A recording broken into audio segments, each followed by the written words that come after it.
Hello everyone, खमागणी and welcome to the world of story. तो फिर से मैं आप लोगों के सामने एक और नया रियल सुपरनेचुरल एक्सपीरियंस लेकर। आप में से कई लोग मेरे साथ कई बार स्टोरीज शेयर करते हैं, लेकिन वो स्टोरीज बहुत छोटी-छोटी होती है, इस वजह से मैं उनको अपने लॉन्ग फॉर्म वीडियोस के अंदर शेयर नहीं कर पाता हूं। लेकिन अब हम लोगों ने इसका भी एक सोल्यूशन निकाला है। हम इन छोटी-छोटी लेकिन इंटरेस्टिंग स्टोरीज को कंपाइल करके एक एपिसोड बनाएंगे और एक एपिसोड के अंदर 3 से लेकर 5 स्टोरीज को हम एक साथ कवर कर सकते हैं। तो ये हमारी सीरीज का पहला एपिसोड है जहां पर हम शॉर्ट स्टोरीज का कंपैरिजन करने जा रहे हैं। आई होप आप लोगों को ये फॉर्मेट भी पसंद आएगा। इसमें और भी कोई इंप्रूवमेंट हो तो आप हमें कमेंट सेक्शन में जरूर बताएं। और इसी के साथ साथ अगर आपके पास भी ऐसा कोई रियल सुपरनेचुरल एक्सपीरियंस है तो आप हमारे साथ हमारी इन दी गई आईडीज पर शेयर कर सकते हैं। तो हमारी जो आज की पहली स्टोरी है वो है छलावा पर। जी हाँ, छलावे के बारे में आप लोगों ने बहुत सुना होगा। कई लोगों को छलावे अलग अलग रूप में दिखते हैं और वो उनके किसी नोन का चेहरा लेकर उनको आवाजें देते हैं। लेकिन कई बार रास्ते पे चलते हुए भी आपको ऐसे छलावे मिलते हैं। एक इंसिडेंट आपके साथ होता है और जब आप उसके बारे में खोजबीन करने जाते हो तो पता लगता है कि ऐसा तो कभी कुछ हुआ ही नहीं और ऐसा कभी वहां पर ऐसा कुछ था भी नहीं। तो ये पहली कहानी हमारी जो है वो शेयर की हमारे साथ यश ने, जिनका ट्रांसपोर्ट का बिजनेस था और इनकी अपनी कार्स टैक्सी के अंदर चला करती थी। तो इनका एक टैक्सी ड्राइवर था, इसका नाम था संजय। और वो इन जनरल रात के टाइम पे, आप जानते हैं टैक्सी ड्राइवर्स होते हैं दिन में, रात में उनकी ड्यूटी कभी भी कहीं भी लग सकती है। अब ये जो संजय भैया थे, इनको नाइट ड्राइव करना पसंद था और मोस्टली रात की बुकिंग ही प्रेफर किया करते थे।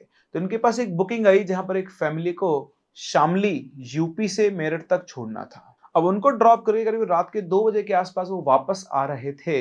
तो उस टाइम सर्दियों का टाइम था, सड़क के ऊपर बहुत फॉग था और जिस सड़क से जा रहे थे वहां पर एकदम से एक तिराहा आता है और उस तिराहे पर एक औरत एकदम से उनकी गाड़ी के सामने आ जाती है। उस औरत ने रेड कलर का लहंगा पहना हुआ था, जो शादी के अंदर पहनते हैं, और वो कुछ सोच पाते उससे पहले उनकी गाड़ी ने उसको उड़ा दिया। जैसे उसका एक्सीडेंट था, उस औरत का ब्लड छिटक कर उनकी विंड स्क्रीन के ऊपर आता है और गाड़ी का जो बोनेट था उसके ऊपर आकर उसकी बॉडी गिरती है, उससे उसके ऊपर डेंट हो जाता है बड़ा सारा।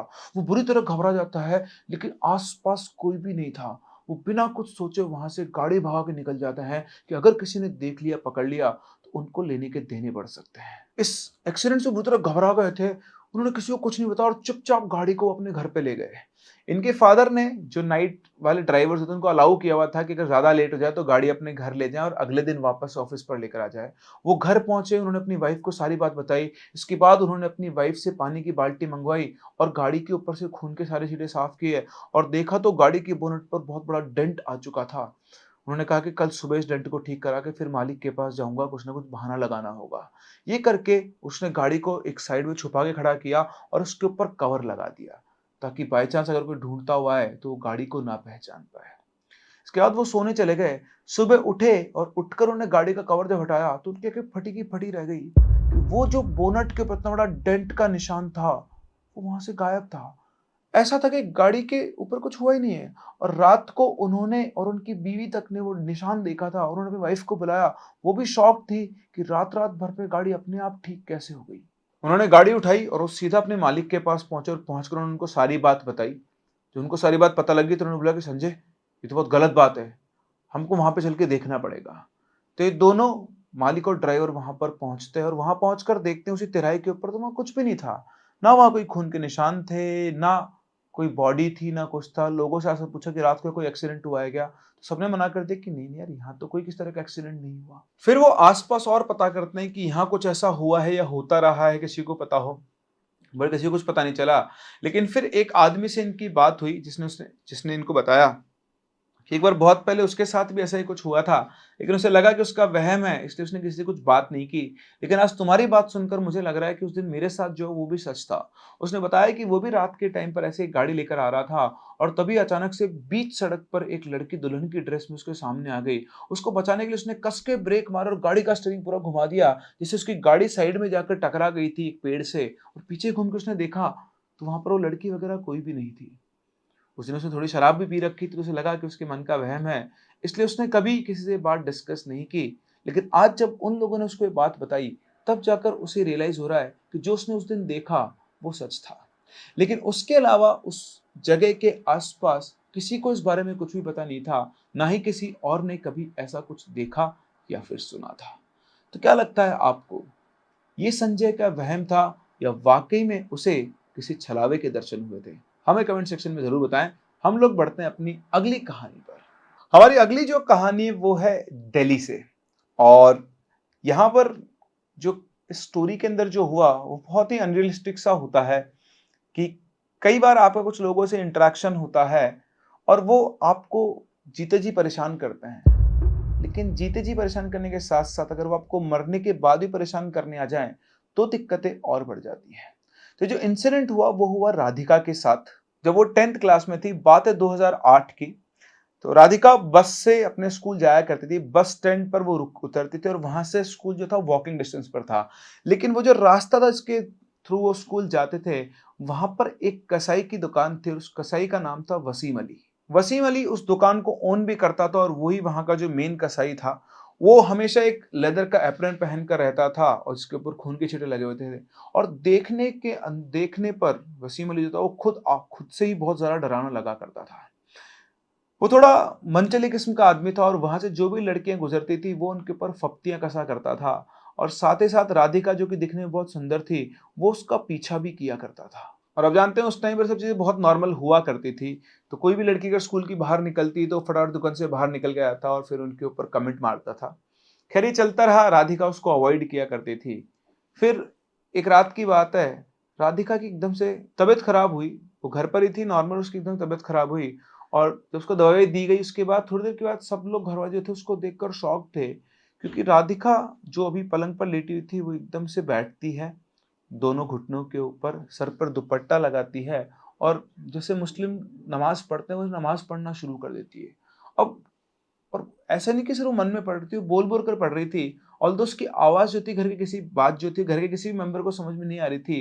लेकिन उसके पोस्चर्स को देखकर ये साफ-साफ पता लग रहा था कि वो बैठकर नमाज़ पढ़ रही है। घरवालों को देखकर लगा कि हो सकता है कि इसके कुछ फ्रेंड्स हों और उनसे इन्फ्लुएंस होकर वो ऐसा कर रही हो। तो उस टाइम तो उन्होंने उससे कुछ भी नहीं कहा, सब लोग चुपचाप उसे देखकर सो गए। लेकिन सुबह जब उठ के उससे बात हुई तो उनको पता लगा कि ऐसा भी कोई केस नहीं है कि वो किसी से इन्फ्लुएंस्ड है। और घरवाले जब उससे ये सब बातचीत कर रहे थे कि तभी अचानक से वहीं की वहीं बेहोश हो जाती है। उसके फादर फटाफट से उसे उठाते हैं, उसके बेड पर लिटाते हैं और उसके बाद डॉक्टर को कॉल करते हैं। डॉक्टर आते हैं, कुछ टेस्ट वगैरह लिखते हैं, चेकअप करते हैं और टेस्ट की जब रिपोर्ट आती है, तो जैसा कि आप सभी को पता है, सारी की सारी रिपोर्ट्स नॉर्मल थी। तो राधिका की मम्मी उसका पूरा ख़्याल रख रही थी, दिन-रात वो उसके साथ रहती थी। तो एक रात की बात है कि राधिका वॉशरूम गई और जैसे ही वो वॉशरूम गई, तो वॉशरूम में पहले ही एक तो वो बहुत मतलब अलग तरीके से चले, जिसकी मम्मी भी उसे देख रही थी। लेकिन वॉशरूम में जाते ही वो बहुत तेज़ चिल्लाई, "मम्मी, मम्मी यहाँ पर आओ।" तो मम्मी भाग कर गई तो उसने पूछा, "बेटा क्या हुआ?" तो उसने बताया कि काँच के अंदर उसको उस कसाई का चेहरा दिखाई दे रहा था। उसकी मम्मी ने उसको सँभाला और समझाया कि बेटा, मुझे पता है कि वो तुमको परेशान करता है। राधिका अपनी मम्मी से चीज़ें शेयर किया करती थी और तुम बीमार हो इसलिए तुम्हें उसका चेहरा दिखाई दे रहा है, बाकी ऐसा कुछ है नहीं। उसके बाद उन लोगों ने उसे हॉस्पिटल से डिस्चार्ज करवाया, उसके को घर लेकर आए। लेकिन घर आते ही उसने नॉन-वेज फूड माँगना शुरू कर दिया। जबकि इनके घर में आज तक अंडा अंदर नहीं आया और राधिका जो थी वो नॉन-वेज फूड माँग रही थी। अब जब बात यहाँ तक पहुँच गई तो सबको समझ में आ गया था कि ये कोई मेडिकल प्रॉब्लम नहीं है। उन्होंने एक महात्मा जी को बुलाया जिनको ये जानते थे। वो वहाँ पर आए, उन्होंने आकर देखा तो वो समझ गए थे कि इसके साथ कुछ और प्रॉब्लम है।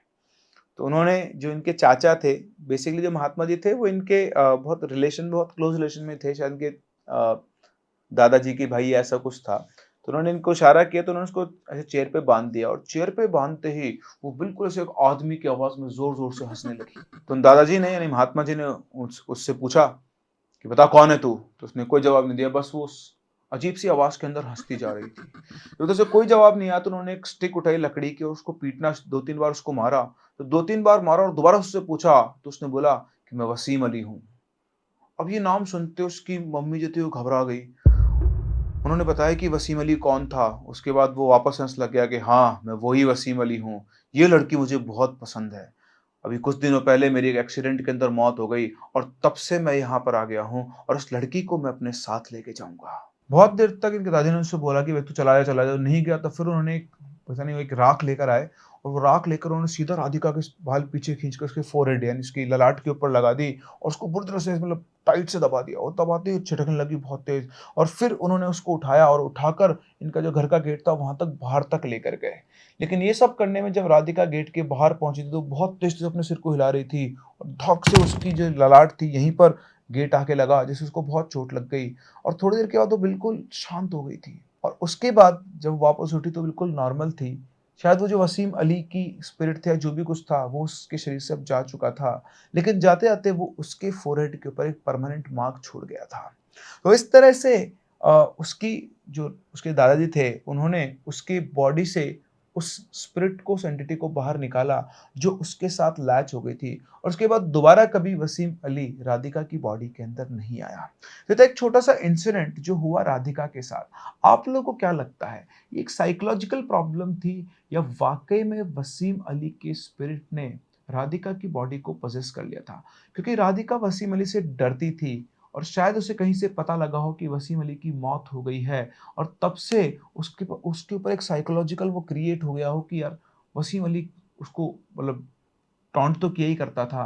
तो क्या लगता है आपको कमेंट सेक्शन में ज़रूर बताएँ कि वाक़ई में उसकी बॉडी को वसीम अली के स्पिरिट ने पॉसेस किया था या फिर ये सिर्फ़ और सिर्फ़ एक साइकोलॉजिकल प्रॉब्लम थी? और अगर ये साइकोलॉजिकल प्रॉब्लम थी, तो उसके दादाजी के वो प्रोसेस करने की वजह से ये साइकोलॉजिकल प्रॉब्लम कैसे ठीक हो गई? अपने व्यूज़ हमें कमेंट सेक्शन में ज़रूर बताएँ।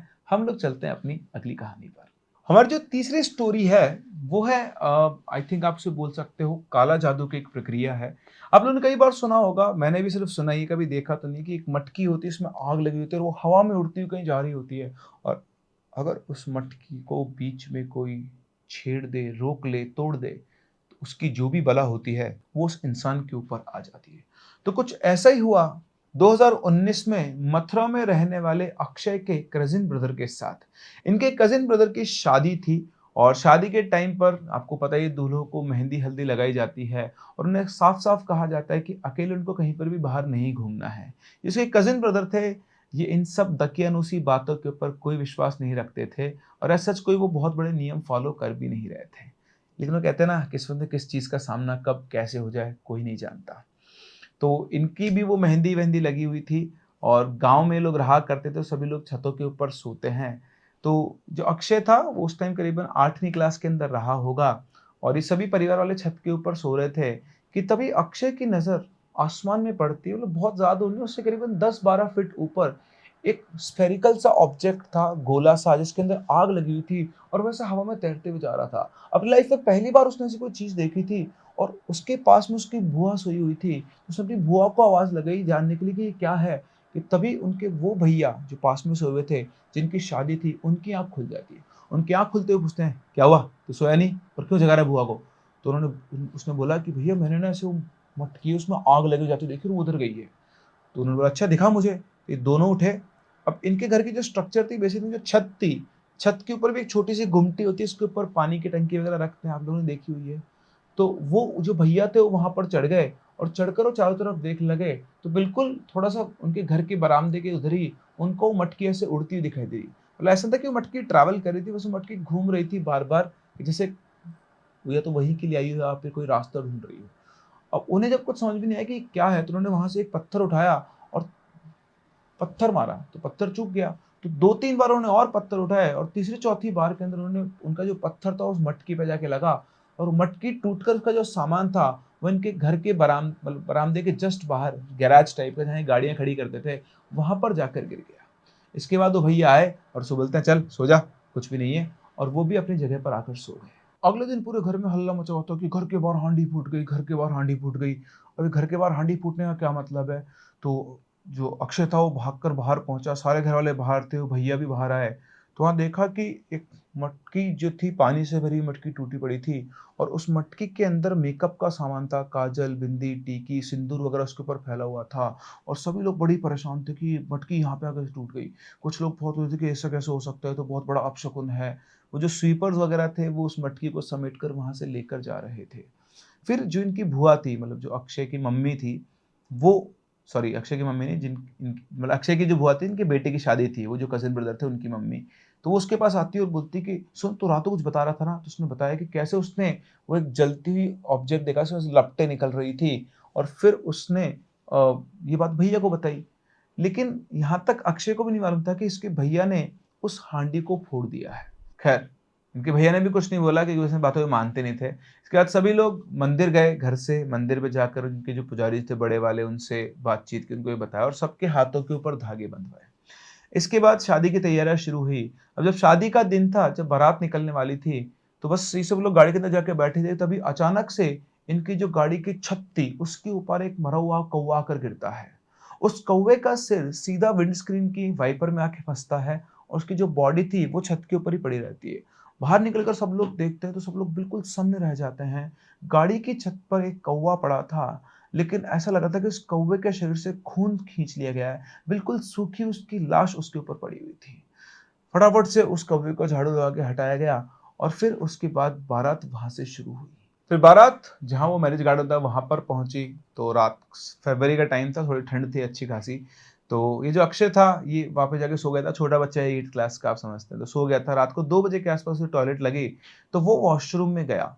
अब जब वो वॉशरूम में गया, तो वॉशरूम में घुसने के बाद उसे एक मतलब जब वो घुस रहा था, उसे एक औरत और एक छोटी बच्ची के रोने की आवाज़ आई। उसने घूमकर देखा, तो आस-पास कोई नहीं था, लेकिन आवाज़ उसे बहुत साफ आ रही थी।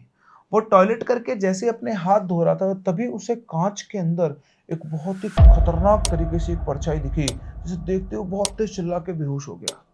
लेकिन उस टाइम उस वॉशरूम के आस-पास कोई भी नहीं था, सारे घरवाले शादी के अंदर बिज़ी थे। करीब 1 घंटे तक अक्षय बेहोश रहा और फिर इनकी बुआ जी की जो मदर है, वो वहाँ पर जब वॉशरूम करने आई, तो उन्होंने अक्षय को देखा, तो उन्होंने हो हल्ला मचा दिया कि भैया वो अक्षय तो वहाँ पर बेहोश पड़ा हुआ है। उसको उठा के लाया गया, उसकी बुआ जी ने उसको देखा और देखते ही फिर से वो उसी बात बोलने लगे कि ये सब उस हांडी के टूटने की वजह से हो रहा है, ये सब गलत हो रहा है। तो सब लोगों ने शांत किया कि ऐसा कुछ भी नहीं है, छोटा बच्चा है, हो सकता है नींद में किसी चीज़ से चलते से बेहोश हो गया हो। तो फिर इनके ही एक रिलेटिव है जो डॉक्टर थे, उन्होंने आके चेकअप किया, उसको थोड़ी-सी दवाई दी, जिससे वो होश में आया। होश में आने के बाद उससे पूछा, तो उसने बताया कि किस तरह से उसने उस बाथरूम के अंदर एक परछाई को देखा। खैर, अब छोटा बच्चा, उसकी बात को उसने ज़्यादा सीरियस लिया नहीं। सब लोगों का इसका मन का वहम है या तो उसने कोई मूवी वगैरह देख ली। फिर शादी ठीक-ठाक संपन्न हुई। दुल्हन विदा होकर वापस अपने ससुराल पहुंची और इनके ससुराल पहुंचकर भी चीजें खत्म नहीं हुई। अब जो चीजें हो रही थी, वो इनकी नई दुल्हन के साथ होने लगी।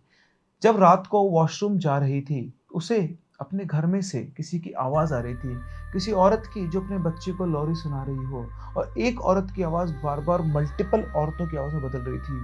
और जब उस आवाज़ की तरफ देखती, तो आस-पास उसे कोई भी दिखाई नहीं दे रहा था। उसे लगा शायद ये उसके मन का वहम है, इसलिए उसने किसी को कुछ बताया नहीं।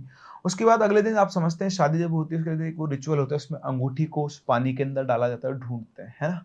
तो वही रिचुअल करवाया गया और जैसे रिचुअल शुरू हुआ, इनका जो कज़िन ब्रदर था जिसकी शादी, तो बहुत तेज़ दर्द में चिल्ला, उसने अपना हाथ बाहर निकाला, तो देखा उसके हाथ के अंदर 4-5 ऑल पिन्स घुसी हुई थी। जबकि उसकी आँखों के सामने सभी लोगों ने उसके अंदर फूल डाले थे, पानी डाला था, सिंदूर डाला, लाल हल्दी डालते हैं उसके अंदर और उसमें अंगूठी डालते हैं। पिन डालने का तो सवाल ही पैदा नहीं होता, वो पिन्स कहाँ से आई किसी को भी पता नहीं चला। खैर, उसके हाथ पे पट्टी वगैरह बाँध दी गई, सब लोग शॉक तो थे, और हो सकता है किसी से गलती हो गई हो, गलती से पिन डल गई हो, ये सोचकर सबने इन बातों को इग्नोर कर दिया। तीसरे दिन वो जो भैया थे, वो इनके फूफा जी अक्षय के और बाकी लोग घर पे बैठे खाना खा रहे थे। इनकी बुआ, इनकी जो वाइफ़ थी, यानी जो नई बहू थी, और इनकी मम्मी, ये सब लोग, मतलब अक्षय की मम्मी, ये सब लोग खाना बना रहे थे कि तभी इनकी बुआ ने उन भैया के रूम में एक औरत को जाते हुए देखा। बस ऐसे नज़र से वो गया अंदर। वो पीछे-पीछे उसके गई, इन भैया के घर ऊपर छत के ऊपर ही रूम था उसमें। वो पीछे-पीछे उनके गई और वहाँ जाते ही पूरे घर के अंदर बुआ जी की चीखने की आवाज़ गूँज गई। जैसे कि उनके चीखने की आवाज़ गूँजी, सारे घरवाले भागकर वहाँ पर ऊपर पहुँचे, तो देखा कि बुआ जी वहाँ पर बुरी तरह से काँप रही थी, जैसे उन्होंने कोई बहुत ही खतरनाक सी चीज़ देख ली हो। सबने जाके उनको सँभाला और उनसे पूछा क्या हुआ, तो उन्होंने बताया कि उन्होंने, इनका जो बेटा था जिनकी शादी हुई थी, उसके गेट के ऊपर एक औरत को खड़े हुए देखा, जिसकी गोद में एक बच्चा था और वो औरत बहुत ज़्यादा डरावनी थी। उनकी बात सुनकर सभी घर में बुरी तरह परेशान हो गए कि ये क्या हुआ, ये कैसे हो सकता है। फिर उसके बाद उन्होंने अपने घर पे पूजा वगैरह करवाई, क्योंकि उस दिन के बाद से उनके घर में रात को हुई, पहले जो लोरी सुनाने की आवाज़ सिर्फ उनकी नई बहू को आ रही थी, अब घर के हर मेंबर को उस औरत की आवाज़ आती थी, जैसे कोई औरत अपने बच्चे को लोरी सुना रही हो। और कई बार एक औरत की चिल्लाने की आवाज़ भी घर के अंदर गूंजने लग गई थी। बहुत पूजा करवाई, बहुत कुछ करवाया, लेकिन वो आवाज़ बंद नहीं हुई। ऑल्दो वो औरत किसी को दिखती नहीं थी और इनमें से किसी घरवालों को किसी को नुकसान भी नहीं पहुँचाती थी, लेकिन इस तरह से रहना इन लोगों की बस में नहीं था। अल्टीमेटली उन लोगों को ये घर खाली करना पड़ा। कई पूजा-पाठ सब कुछ करने के बाद भी वो आवाज़ आना जब बंद नहीं हुई, तो ये लोग परेशान हो गए और उसके बाद इन्होंने अपना वो घर खाली कर दिया और दूसरी जगह रहने लगे। घर चेंज करने के बाद अब इन लोगों को कभी दोबारा वो आवाज़ सुनाई नहीं आई। लेकिन ऐसा कहते हैं कि वहाँ जो आस-पास में अब भी लोग रहते हैं, उनको भी कई बार रात को उस औरत के चिल्लाने की आवाज़ या फिर उसके वो लोरी गाने की आवाज़ आती है। और ये सब तब हुआ जब उस दिन उन भैया ने उस मटकी को फोड़ दिया था। शायद उस मटकी के अंदर किसी तरह का कोई काला जादू या कोई ऐसी एंटिटी को क्लोज़ किया गया था और उन्होंने जब उस मटकी को फोड़ा और वो उनके घर में गिरी, तो उसके अंदर जो भी कुछ लैच्ड था, वो इनके घर के अंदर ही रह गया और वो आज तक भी इनके उसी घर के अंदर रह रहा है।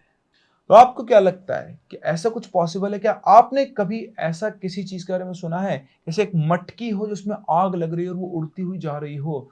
ऐसा कहते हैं कि ऐसी चीज़ों को छेड़ना नहीं चाहिए। मैंने अपनी लाइफ़ में कभी ऐसी कोई चीज़ नहीं देखी और ना ही मैं देखना चाहता हूँ। लेकिन अगर आपने देखी है तो कमेंट सेक्शन में हमें ज़रूर बताएँ। आपको हमारी ये कहानी कैसी लगी? ये भी कमेंट सेक्शन में ज़रूर बताएँ कि क्या ऐसा पॉसिबल है कि इस तरह से कोई उड़ती हुई चीज़ जा रही हो और उसको छेड़ने की वजह से इनकी लाइफ के अंदर इतनी सारी प्रॉब्लम्स क्रिएट हो। तो ये तो हमारी आज की 3 शॉर्ट स्टोरीज़ जो हमारे साथ आप ही लोगों ने शेयर की है। आई होप ये तीनों कहानी आपको पसंद आई होगी। अगर आपको ये फॉर्मेट पसंद आया तो हमें कमेंट सेक्शन में ज़रूर बताएँ ताकि इस तरह की और छोटी-छोटी स्टोरीज़ को क्लब करके मैं आपके लिए एक-एक एपिसोड बनाता रहूँ। हम लोग मिलते हैं अपनी अगली कहानी में, तब तक के लिए keep loving and keep listening.